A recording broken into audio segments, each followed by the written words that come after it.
DJ सूरज रटलीकर का वाही दुलारी recording studio मटी हाले।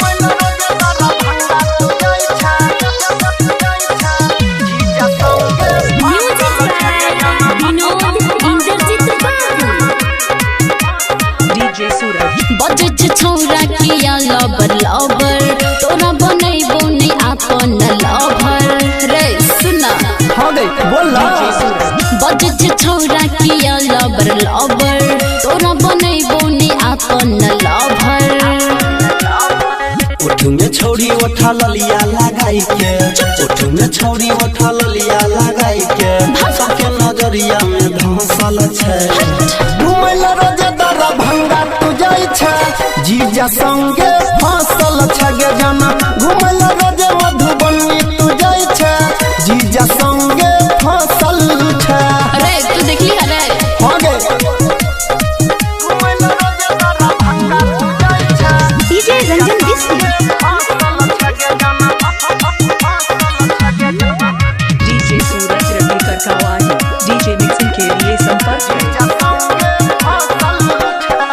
कोइर के सिंगार तैयारी रहबोई दिन राती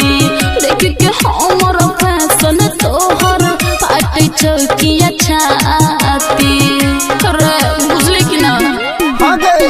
जीजा पर लूटाई देबही सबटा तू प्यार गे देबही ससुरवा तकी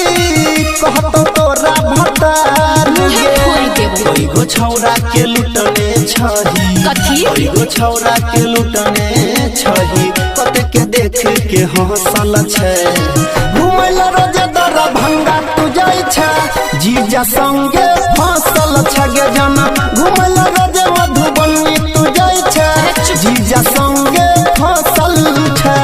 रे मुंह में फोड़ दे मुंह संभाल के बोल अगर धीरे धीरे मन चोट लगैया घुमैला रोजेदार डीजे रंजन बिस्सी जीजा संगे फसल छगे जना डीजे सूरज रटलीकर का वाही डीजे मिक्सिंग के लिए संपर्क करें सोना के जवानी चढ़ल अखन छै हमार रे छाती हमर छत्तीस रे छौरा बत्तीस छै हमार रे बैठ के बुलेट बजाई छै छौड़ी तुमर केट गे जीजा के हाथ से चाउमीन खाई छै छौड़ी फूल प्लेट गे अनिल सोनी सागर कहै छौ अनिल सोनी सागर कहै छौ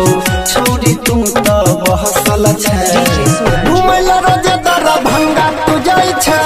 जीजा संगे फसल छगे जना घुमैला रोजे मधुबनी तू जाई छै जीजा संगे फसल छै।